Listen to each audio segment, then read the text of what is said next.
Hello, hello, hello, everyone. Hello, guys. How are you? And today, guess what time it is? It's story time with Miss Doris. I have an awesome story for us on today. But before we get started, I'd like to greet everyone all over the world. I'd like to say hello, good morning, good afternoon, good evening, and to some, good night. Someone is going to bed somewhere in the world, but guess what?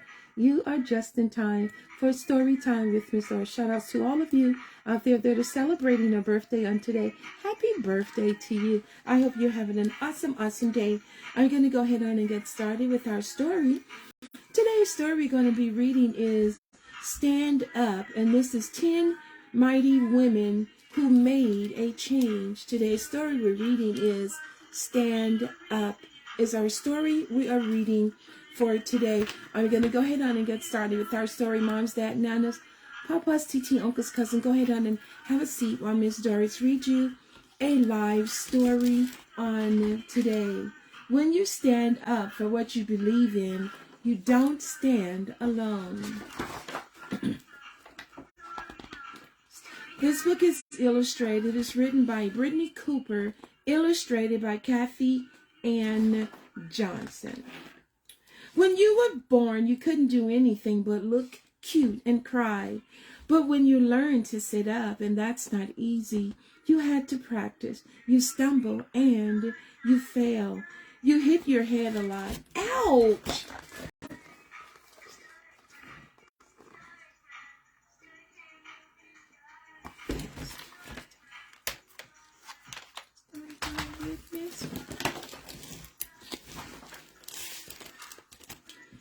Then you learn how to walk, skip, and jump, and run. For each new thing that you learn, you stumble and fail. It wasn't easy, but you keep at it. And look at you now. You make it look so good. But you know what you do. You had to learn before you could do any of that. You had to learn how to stand. Standing up is a powerful thing. You stand up so much now that I bet you don't even think about it anymore. But let me ask you this. Why did you stand up the very first time? I bet you stood up to take first step towards your mom or your dad. We stand up for the things that we love.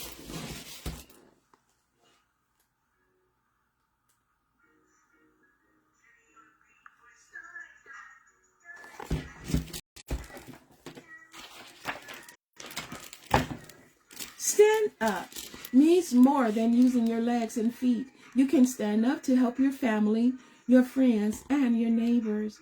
You can stand up for what you believe. If you stand on your feet, you'll be a few feet taller. But if you stand on your beliefs, you will be mighty. Listen and tell you the story of some mighty women who stood up and changed the world.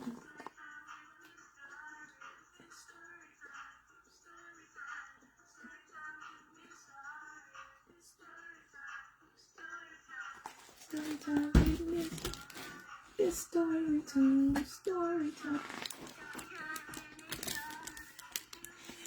Mom Bet was born into slavery in Massachusetts around 1744. She was enslaved her whole life, but after the American Revolution, she went to public reading of the new Constitution. She heard the words, "All men are born free and equal." So she thought to herself, why not me? Mom Bet took her owner to court. She asked the judge if the Constitution was just a bunch of pretty words or if it actually meant what it said. And she won. That's how she became the first enslaved person to be freed in the new country known as America, the land of the free. Mom Bet stood by demanding her rights.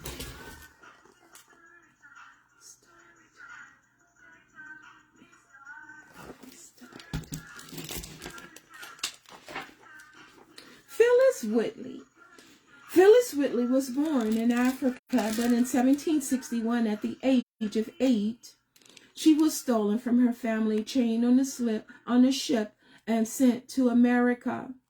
She found herself in a strange new land with a strange new language she had never heard before. and some of the leaders of America had a strange and terrible idea. They said a black person was not a real person. 3/5 of a man is how they later put it. They said that black person was property and could be enslaved, and that's what happened to her. But Phyllis Whitley had an extraordinary mind. Her owners recognized her talent and gave her an education. By the age of 12, she learned to read and write in 4 different languages. She discovered poetry and how to express what she felt inside. At 14, she wrote her first poem. At 20, she published her first book. Phyllis Whitley became famous as America's first black woman poet. Her words show that black people are equal to everyone else. Phyllis Whitley picked up a pen. That's how she took a stand.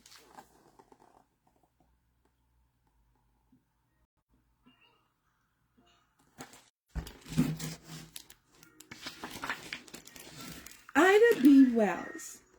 Ida B. Wells was a writer. She wanted America to know that slavery may have ended after the Civil War, but black people were still not free.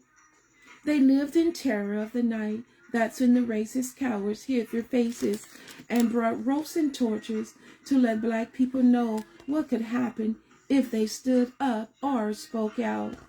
But Ida refused to be silent. In the 1890s, she started her own newspaper to tell the world about the terror in the night.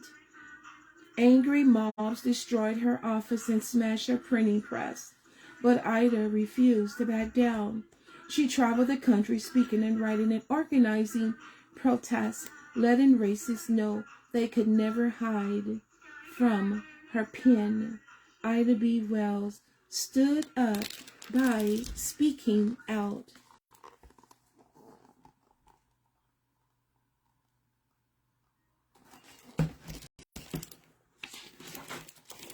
Rosa Parks. In 1955, in Montgomery, Alabama, the best swimming pools, the best water fountains, and the best seats on all the buses were reserved for whites only. No black people allowed. It's called segregation. Eventually, the 2 women got fed up. They sat down in the whites only seats and got arrested because they refused to move. They went to jail and inspired others to follow. Lots of people know about Rosa Parks, who was tired after work and just wanted to go home. The story of the arrest sparked the civil rights movement, but not many know about Claudette Colvin. Claudette did the same thing as Rosa Parks, but she did it 9 months earlier. She was 15 years old. Claudette was a student on the bus coming home from a day at school where she studied the history of black women. She's read about folks like Mom Met and Ida B. Wells. That day she decided to sit wherever she pleased, and she would not be moved. Rosa Parks and Claudette Colvin stood up by sitting down. Listen, is Rosa Parks and Claudette Colvin. So you just what to do. Ruby Bridges. In the 1960s, Ruby Bridges was a little girl getting ready for her first day of school. The school she was attending used to be segregated, but times have changed, and the law said it was okay for white and black kids to be together. Times may have changed, but old hatred hath not. When Ruby walked to school that first day, a crowd showed up and screamed at her to go home. But Ruby Bridges ignored them all. She was only 6 years old, but Ruby Bridges was a giant. That day and every day after, she dedicated her life to fighting for justice. Ruby stood up by going to school.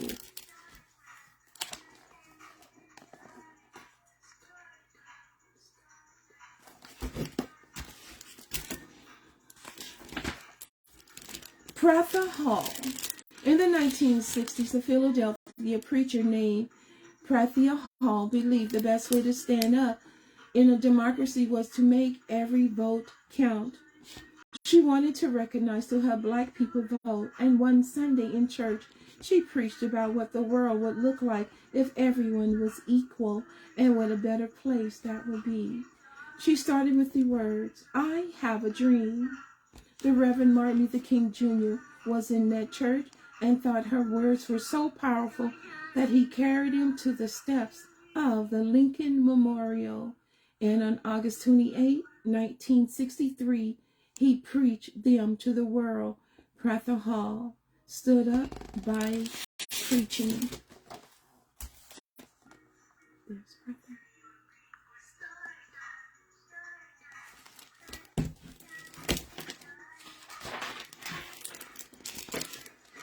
Lilia Foley. Lilia Foley isn't mentioned in any Black history books. Then again, she never wanted to make history. All Lilia Foley wanted to do was improve her kids' school. So in 1973, she ran for election on her local school board. She lost, but she didn't give up. She ran again, but this time she wanted to be mayor of the whole town, and she won. Leah Foley became the first Black female mayor in American history. That's how Lilia Foley stood up. She got out to vote. What are you standing up for on today? Stand up for truth. Stand up, stand up. Bree Newsom is a documentary filmmaker from North Carolina.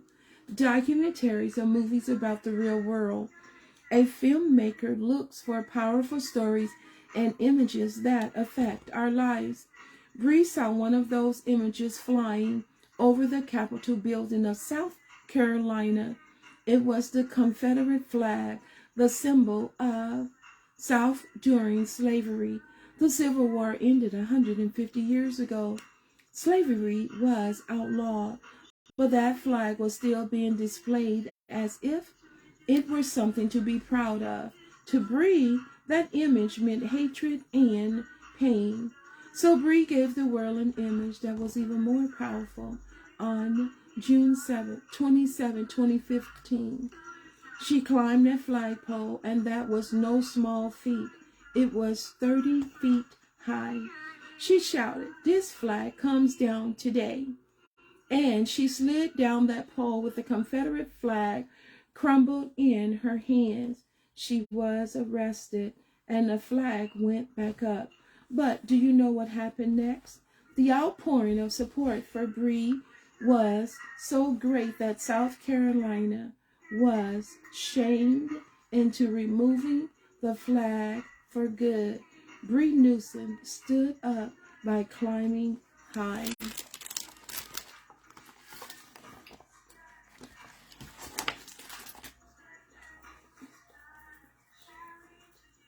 Sing to you, tell you just what to do. Mari Copeny. Mari Copeny is from the town of Flint, Michigan. Every child in the neighborhood learned not to drink the water from the faucet. It was deadly. An accident had poisoned Flint's water, but nobody did anything to clean it. Nobody in the government seemed to care. Mari Copeny thought clean water was a basic human right, so she decided to do something about it. In 2016, she wrote a letter to President Barack Obama to ask for help. Her mom told her that the President of the United States gets thousands and thousands of letters a day, and Mari's wouldn't be read. But Mari was tired of being ignored. And do you know what? President Obama replied. He came to see Mari and gave Flint the money needed to clean up its water supply. Mari Copeny was 8 years old, and she stood up by refusing to be ignored.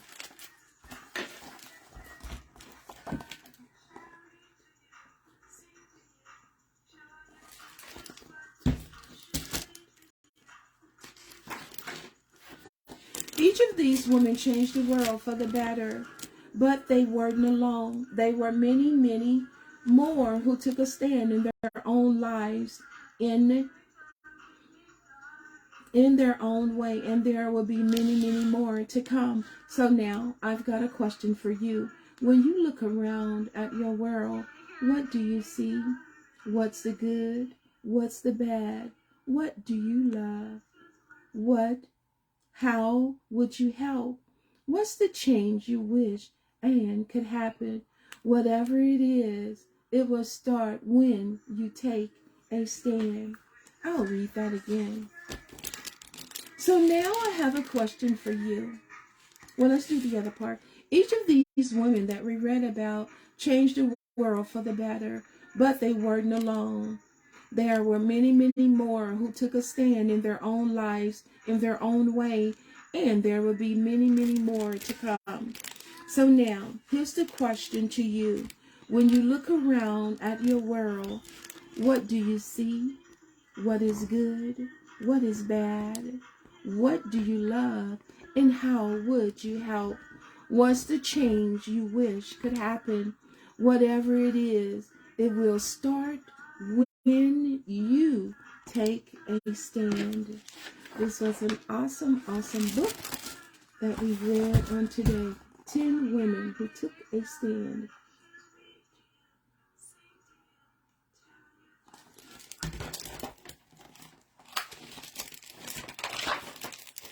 Now I'm not going to lie to you. It won't be easy. Standing up means making yourself stand out from the crowd. It means being different. People might try to put you down. But did Rosa Parks give up when she got arrested? Did Ida B give up when an angry mob burned her printing press to the ground? When people scream at Ruby Bridges, did she turn around and go home? No, they stood up.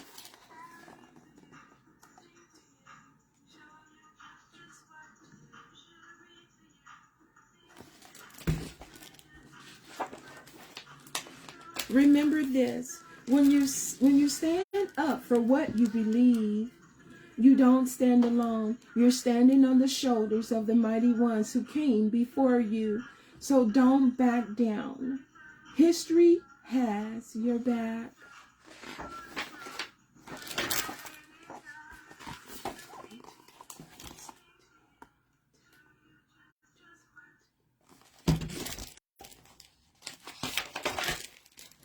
Now it's your turn. Don't be shy. Stand up for yourself. Stand up for others. Stand up for what you believe. Stand up to be counted. Stand up to be the change you want to see. And if you do that, then believe me when I tell you this.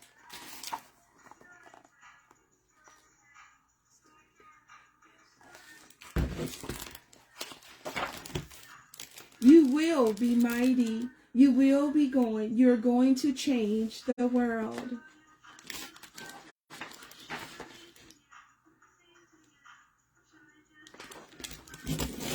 The end. That was an awesome, awesome book we read on today.